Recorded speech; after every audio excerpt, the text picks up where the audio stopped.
성도 여러분 안녕하세요. 3월 31일 금요일입니다. 함께 찬송가 170장 내 주님은 살아계셔 찬양하시겠습니다.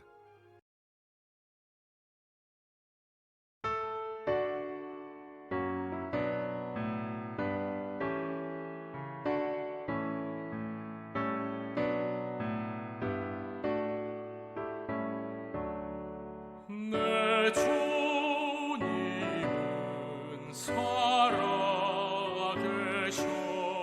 날 지켜주시니 그 큰 사랑 인하여서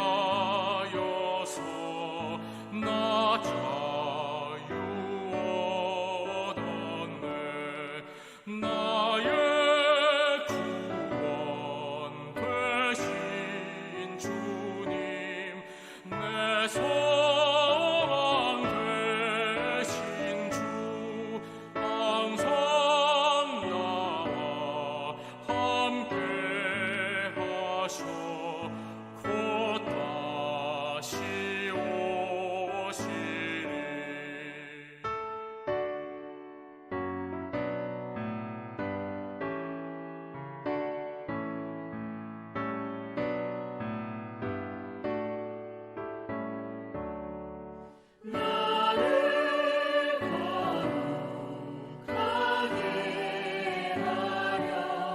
주 너를 부르니 주의 은혜 내게 넘쳐 주 뜻을 이루니 굳은 믿음 나 가지고 주 말씀 따르면 주님 다시 강림할 때 날 영접하시리.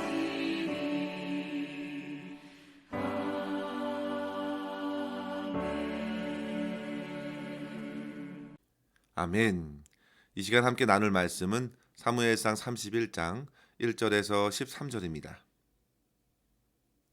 블레셋 사람들이 이스라엘을 침해 이스라엘 사람들이 블레셋 사람들 앞에서 도망하여 길보아 산에서 엎드러져 죽으니라. 블레셋 사람들이 사울과 그의 아들들을 추격하여 사울의 아들 요나단과 아비나답과 말기수야를 죽이니라. 사울이 패전함에 활 쏘는 자가 따라잡으니 사울이 그 활 쏘는 자에게 중상을 입은지라. 그가 무기를 든 자에게 이르되 내 칼을 빼어 그것으로 나를 찌르라. 할례 받지 않은 자들이 와서 나를 찌르고 모욕할까 두려워하노라 하나 무기를 든 자가 심히 두려워하여 감히 행하지 아니하는지라. 이에 사울이 자기의 칼을 뽑아서 그 위에 엎드러짐에 무기를 든 자가 사울이 죽음을 보고 자기도 자기 칼 위에 엎드러져 그와 함께 죽으니라. 사울과 그의 세 아들과 무기 든 자와 그의 모든 사람이 다 그날에 함께 죽었더라. 골짜기 저쪽에 있는 이스라엘 사람과 요단 건너쪽에 있는 자들이 이스라엘 사람들이 도망한 것과 사울과 그의 아들들이 죽었음을 보고 성읍들을 버리고 도망하매 블레셋 사람들이 이르러 거기에서 사니라. 그 이튿날 블레셋 사람들이 죽은 자를 벗기러 왔다가 사울과 그의 세 아들이 길보아 산에서 죽은 것을 보고 사울의 머리를 베고 그의 갑옷을 벗기고 자기들의 신당과 백성에게 알리기 위하여 그것을 블레셋 사람들의 땅 사방에 보내고 그의 갑옷은 아스다롯의 집에 두고 그의 시체는 벳산 성벽에 못 박음에 길르앗 야베스 주민들이 블레셋 사람들이 사울에게 행한 일을 듣고 모든 장사들이 일어나 밤새도록 달려가서 사울의 시체와 그의 아들들의 시체를 벳산 성벽에서 내려 가지고 아베스로 돌아가서 거기서 불사르고 그의 뼈를 가져다가 야베스 에셀나무 아래에 장사하고 7일 동안 금식하였더라. 아멘. 오늘 말씀은 사울의 최후의 순간을 보여주면서 이스라엘의 첫 번째 왕이 이토록 비참하게 전장에서 죽음을 맞이해야 했던 여러 가지 이유들을 우리로 하여금 생각하게 합니다. 앞선 30장에서는 다윗이 아말렉 사람들을 쳐서 이기고 빼앗겼던 모든 것을 그대로 다시 찾았을 뿐만 아니라 전쟁의 승리의 전리품들을 나누는 모습을 소개했는데요. 이후에 오늘 말씀은 대조적으로 이스라엘 사람들이 블레셋 사람들에게 패하고 사울 왕과 그 모든 아들들이 죽고 비참하게 그들의 시체들이 유린되는 최후를 보여줍니다. 이스라엘의 첫 번째 왕의 이러한 비참한 죽음과 하나님께서 준비하고 계시는 그 다음 왕의 대조적인 모습을 부각시켜주고 있는 것이죠. 성도 여러분, 사무엘상 전체에 흐르는 핵심적인 진리가 있는데요. 그것은 하나님께서 사람들을 세우시기도 하시지만 반대로 낮추시기도 하신다는 사실입니다. 사무엘상은 한나의 기도를 통해서 어두컴컴한 사사 시대를 밝히며 시작했습니다. 그리고 그녀의 아들 사무엘을 하나님께 드리게 되면서 하나님께서는 그를 세워주셨습니다. 그리고 하나님께서는 이스라엘의 요청으로 초대왕 사울을 세워주셨고 이후에 사무엘을 통해 은밀하게 다윗도 기름 부어 세워주셨습니다. 반면 하나님께서는 엘리 제사장을 내리기도 하셨고 그의 아들 홈니와 비느하스를 블레셋과의 전쟁에서 내리셨습니다. 그리고 오늘 마지막 장에서 사울 왕도 그 왕자에서 내리셨습니다. 하나님께서는 이 모든 일들을 진행하셨습니다. 성도 여러분, 그렇게 모든 인생은 하나님의 눈에 훤히 드러나서 인생을 세우기도 하시고 낮추시고 내리기도 하시는 하나님의 손을 피할 수 없다는 사실을 보게 됩니다. 그러면서 우리는 진정으로 인정하지 않을 수 없습니다. 오직 하나님만이 유일한 우리의 왕이라는 사실입니다. 주님의 다스림 안에 우리가 살아가고 있는 것입니다. 이 사실을 인정하십시오. 이 사실을 아는 것이 지혜입니다. 사무엘상 2장 30절 후반절에 보시면요. 여호와가 말하노니 나를 존중히 여기는 자를 내가 존중히 여기고 나를 멸시하는 자를 내가 경멸하리라 했습니다. 그렇게 하나님 앞에서 하나님을 인정하고 경외하며 살아가는 삶이 얼마나 복된지 우리는 생각할 수 있어야 하겠습니다. 세상의 그 어느 누구가 아니라 만유를 지으시고 다스리시는 하나님께서 존중히 여겨주신다면 그 인생이 얼마나 복된가 한번 생각해 보십시오. 그러나 반대로 저와 여러분 중에 누구든 하나님의 멸시를 받는다고 한번 생각해 보십시오. 사람들에게 무시를 당해도 마음이 상하는데 하나님께 멸시를 받는다면 그것만한 저주가 또 어디 있겠습니까? 무엇보다도 저와 여러분의 인생의 마지막에 하나님의 외면을 받는다면 얼마나 슬프겠습니까? 오늘 본문의 사울의 마지막을 보면서 우리들의 마지막도 생각할 수 있어야겠습니다. 이 시간 인생의 끝을 준비하며 사는 저와 여러분에게 주시는 두 가지의 교훈을 함께 붙들고 기도했으면 좋겠습니다. 첫째로 성도 여러분, 오늘도 우리는 죽음을 준비하며 하루를 믿음으로 살아가야겠습니다. 죽음을 준비하며 하루를 사는 것입니다. 오늘의 삶이 결코 오늘 하루로만 맞춰지는 것이 아닙니다. 오늘 하루는 항시 우리의 마지막, 이 땅에서의 죽음과 연결되어 있다는 사실을 알아야겠습니다. 삶과 죽음은 그렇게 멀리 떨어져 있지 않습니다. 모세는 우리의 인생이 신속히 간다고, 날아간다고 고백하였죠. 성도 여러분, 우리는 사랑하는 교우들을 하나 둘씩 하나님께로 먼저 보내고 있습니다. 3월 초까지만 해도 우리와 함께 새벽 예배를 드렸던 권사님과 우리는 내일 새로운 달을 함께 시작하지 못합니다. 아름다운 죽음으로 하나님께 이미 보내드렸기 때문입니다. 우리 주변에 죽음을 만나는 수많은 사람들이 있지 않습니까? 튀르키예와 시리아의 지진 재해로, 우크라이나 러시아 전쟁으로 갑작스럽게 죽음을 맞이한 이들이 얼마나 많습니까? 지난 3월 24일에 미국 미시시피와 엘라바마 주를 지나간 토네이도로 하룻밤 사이에 26명이 사망했다고 합니다. 한밤중에 갑자기 형성된 토네이도는 롤링포크라는 타운을 초토화시켰는데요. 불과 5분에서 10분 사이에 수많은 집들을 날려버렸습니다. 특히 많은 사람들이 자고 있어서 경보를 듣지 못했기 때문에 인명피해가 크게 있었습니다.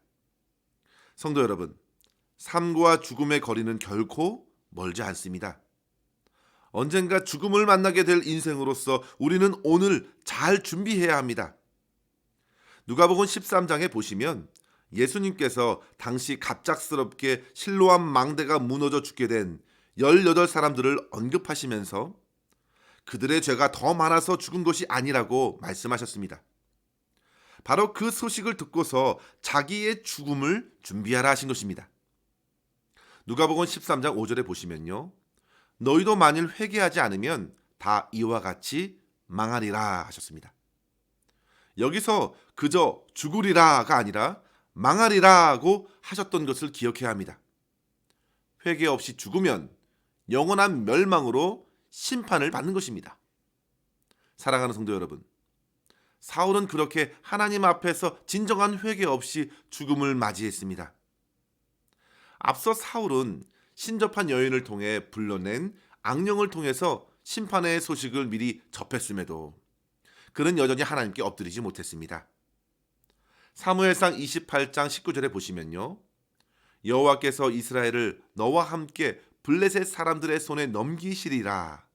내일 너와 내 아들들이 나와 함께 있으리라. 이 심판의 말씀을 하신 이유가 있는데요.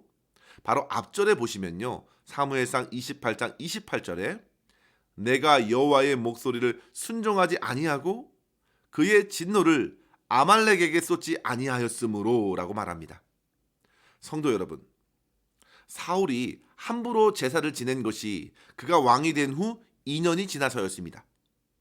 그리고 아말렉에게 하나님의 진노로 대하지 않았다고 하였는데 당시 사울은 아말렉과의 전쟁에서 승리하면서 자기의 치정을 백성들 앞에 자랑하고 내세우기 위해서 임의적으로 아각 왕을 살렸고 각축들 좋은 것을 살렸던 것을 이제까지 하나님 앞에서 해결하지 못하고 있었던 것입니다. 무려 30년이 넘게 하나님 앞에서 회개하지 않았습니다. 이제 내일이면 심판을 받을 터인데 그 모든 죄악을 안고 죽음을 그저 맞이하게 된 것입니다. 사랑하는 성도 여러분, 하나님의 진노는 저와 여러분 안에 있는 죄악을 향합니다. 그 죄를 회개해야 합니다. 주님께서 미워하시는 그것을 나 또한 미워해야 합니다. 주님께서 귀하게 여기시는 것을 나 또한 귀하게 여기는 것입니다. 그것이 바로 인생을 바로 사는 길입니다. 하나님을 경외하는 삶, 하나님을 존귀하게 대하는 사람은 주님께서도 존귀하게 여기신다 약속하셨습니다. 성도 여러분, 오늘의 삶을 통해 하나님께 더 가까이 나아가십시오. 오직 우리 주 예수 그리스도의 십자가의 대속의 은혜를 의지하여 진심으로 회개하시고 죄에서 떠나 하나님께 순종하는 삶을 살아감으로 언제나 죽음을 기쁘게 맞이할 수 있는 저와 여러분의 삶이 되기를 바랍니다. 그 삶은 이 땅에서 그 어떤 것에도 매이지 않는 삶이 됩니다. 여유가 생기고 관대함과 용서와 배려가 속에서부터 일어날 것입니다. 본문 4절에 보시면요. 사울이 마지막 죽는 순간을 한번 보십시오. 사울은 그의 무기든 자에게 자기를 찌르라고 명합니다. 할례 받지 않는 자들이 자기를 찌르고 모욕할까 그는 두려워합니다. 결국에는 그는 자기 칼 위에 자기 스스로가 엎드러져 죽지요. 마지막까지 다른 사람들의 눈과 평가를 두려워하는 사울은 참으로 불쌍한 죽음을 맞이했습니다. 사람들이 나를 어떻게 여길지 두려워하지 말고, 악한 사단마귀, 악한 영들도 두려워하지 말고, 진정 두려워할 분은 몸과 영혼을 능히 멸하실 수 있는 하나님을 두려워하라고 예수님께서 말씀하셨습니다. 주님을 경외하는 사람들은 세상을 그리 두려워하지 않습니다. 사울의 죽음 옆에서 함께 죽게 된 요나단, 그는 참으로 안타깝기만 합니다. 그는 끝까지 아들로서 아버지의 곁을 지키고 도왔습니다. 그가 그의 아버지와 함께 죽었지만 그는 하나님의 일하심을 인정했던 다윗의 친구입니다. 성도 여러분, 한 사람 사울의 불신앙은 그에게서 끝나지 않습니다. 반드시 주변 사람들에게 영향을 끼칩니다. 자녀들에게, 가족에게, 그리고 다음 세대에게 상처로 남습니다. 사랑하는 성도 여러분, 날마다 오늘을 살아가시면서 죽음을 준비하며 오직 하나님을 경외함으로 믿음으로 살아갈 수 있기를 주의 이름으로 간절히 축원합니다. 둘째로 성도 여러분, 마지막을 준비하는 삶은 할 수 있든지 받은 은혜를 따라서 선을 행하는 삶이라 할 수 있겠습니다. 블레셋 사람들은 너무나도 악하여 사울과 그의 아들들의 죽은 몸까지 비참하게 끔찍히 유린하였습니다. 사울 왕의 머리를 베었고 그의 아들들의 시체를 벳산 성벽에 못을 박아 매달았습니다. 성도 여러분, 죽으면 다 끝나는 것 같지 않습니다. 악인의 죽음 앞에서 세상은 자기들의 승리로 기고만장했습니다. 사울의 죽음으로 하나님을 더욱 무시하였고 자기들의 신과 자기들의 힘을 자랑하는 것입니다. 이스라엘의 약함이 그렇게 세상의 번성과 교만으로 이어졌습니다. 사울의 죽음으로 하나님과 그의 백성들을 무시하게 되었습니다. 결국 그들 또한 그들의 이러한 죄로 멸망당하게 될 것입니다. 성도 여러분, 그만큼 우리는 죽음을 잘 준비해야겠습니다. 세상 사람들은 어떻게든 믿는 자들에게 모욕을 더하려고 합니다. 그러나 성도 여러분, 오늘 본문의 길르앗 야베스 주민들을 보십시오. 사울이 과거 성령으로 충만하여 전쟁을 이끌면서 목숨을 부지할 수 있었던 길르앗 야베스 주민들은 사울에게 받은 그 은혜를 잊지 않았습니다. 무려 40년 전에 사울이 이끈 첫 번째 전쟁으로 그들은 도움을 받았습니다. 이제 그들이 목숨을 걸고 달려가서 사울과 그 아들들의 시체를 가져와 장사를 치러준 것입니다. 이처럼 사울의 처음과 끝에 길르앗 야베스가 있었습니다. 사울은 처음에는 영광스럽게 시작하였습니다. 그러나 나중엔 참으로 비참하게 생을 마쳤습니다. 그의 불순종이 이와 같은 결과를 낳았습니다. 본문에서 길르앗 야베스는 그 은혜를 기억하고 그 은혜를 갚습니다. 시간이 지나도 그러했습니다. 그런데 사울은 너무나도 빨리 잊었습니다. 자기의 힘이 아니라 성령께서 능력을 주셨는데 그것을 밀쳐냅니다. 하나님의 말씀도 밀쳐냅니다. 사명을 잊어버리고 그저 자기 안에 갇혀 왕권을 휘두르며 살았습니다.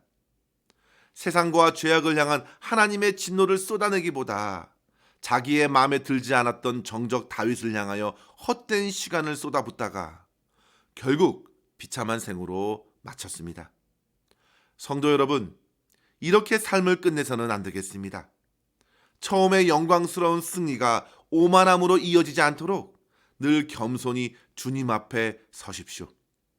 그리고 하나님께서 부어주신 은혜를 결코 잊지 말고 그 은혜를 날마다 힘있고 할 수 있는 대로 주변의 사람들에게 하나님의 사랑으로 베풀고 은혜를 모르는 다른 이들에게 선하게 갚으며 주님께 영광 올려드리는 삶을 살다가 마지막에 주님을 맞이할 수 있는 저와 여러분 될 수 있기를 주의 이름으로 간절히 축원합니다. 기도하겠습니다. 하나님 아버지 감사합니다. 오늘도 주의 말씀을 통하여 우리의 영혼을 돌아보고 진심으로 회개하며 주님을 만날 준비를 하게 하여 주시니 감사합니다. 아버지 하나님, 날마다 주변 사람들의 인식보다 우리 주님을 의식하며 살게 하여 주시고 주님께 칭찬을 듣는 믿음의 삶을 살아갈 수 있도록 영적으로 깨어있게 하여 주시옵소서. 항시 주님께서 베푸신 은혜에 감사하게 하시고 할 수 있는 대로 사랑하는 가족, 주변의 사람들, 주의 성도들에게 사랑과 선행으로 위로하고 격려하는 삶을 살게 하여 주시고 모든 영광 주님께 올려드릴 수 있도록 인도하여 주시옵소서. 오늘도 주님 앞에 곧 설 것을 생각하고 죽음을 두려워하지 말게 하여 주시고 주 예수 그리스도와 동행하며 기쁨 넘치는 삶을 살아갈 수 있도록 인도하여 주시옵소서. 우리 주 예수 그리스도의 이름으로 간절히 기도하옵나이다. 아멘. 사랑하는 성도 여러분, 오늘도 주 안에서 승리하시길 바랍니다. 감사합니다.